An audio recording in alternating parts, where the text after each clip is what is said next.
So, what we're looking at today isn't some final conclusion. Instead, we're examining an exploratory research artifact, and it proposes something pretty profound. The idea that there's a single, universal structure for how all complex systems change. We're talking everything from markets to volcanoes to even our own minds. Okay, let's dive into this. Here's how we're going to break it down today. We'll start with the core claim itself, then get into the nuts and bolts of its proposed mechanics. After that, we'll look at some of the observable traces the authors have mapped. And then we get to what's probably the most important part, how we could actually test this thing and where its current limits are. So, you might be wondering, where did an idea this big even come from? Well, it didn't start in a university physics lab. It actually began as an investigation into the really strange, cyclical patterns found in cryptocurrency markets. The researchers started describing them using the language of orbital dynamics, but they pretty quickly realized they might have stumbled onto something way more fundamental.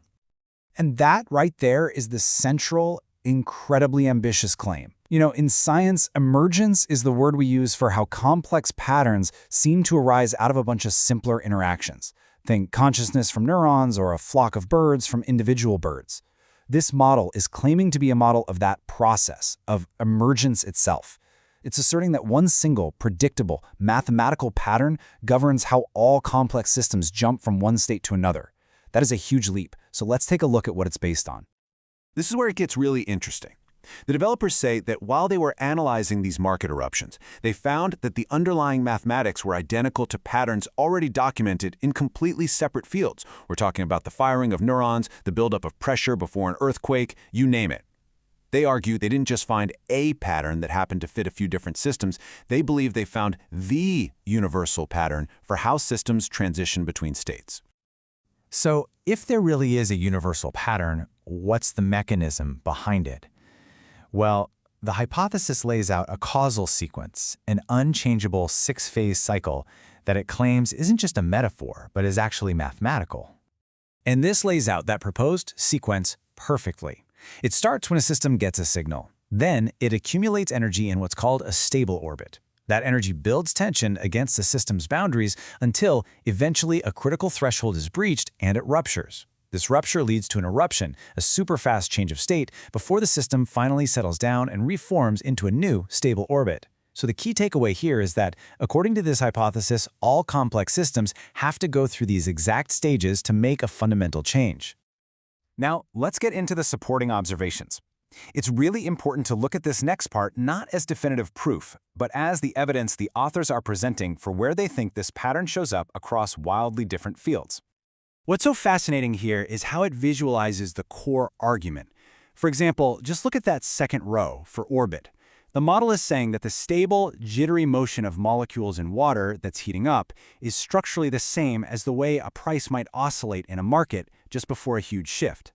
The claim is that this sequence, orbit, tension, rupture, and eruption, can be mapped directly, one-to-one, onto every one of these systems.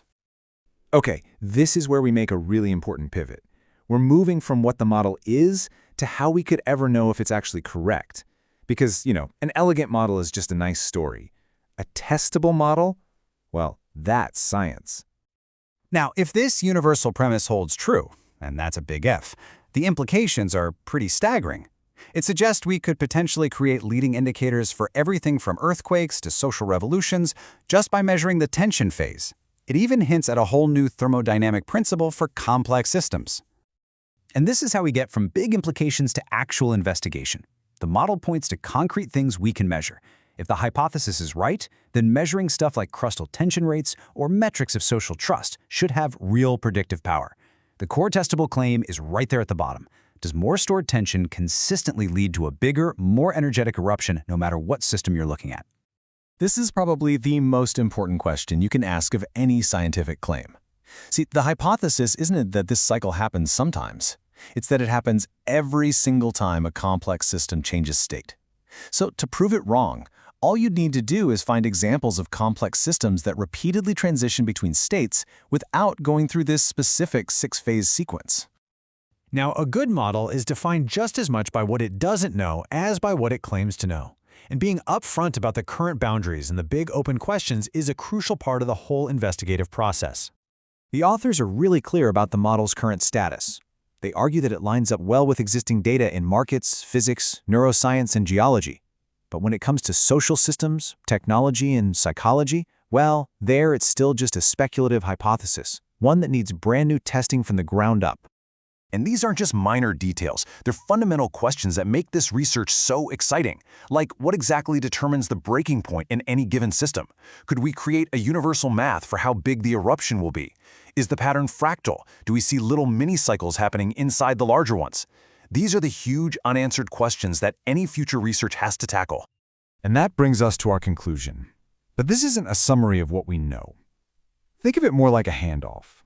A list of the key, unresolved threads for the next investigator who decides to pick up this line of inquiry. So the crucial point here is that this work is explicitly positioned as a starting line, not a finish line. It's a framework that's designed to be tested, to be challenged, and hopefully to be refined by a much wider community.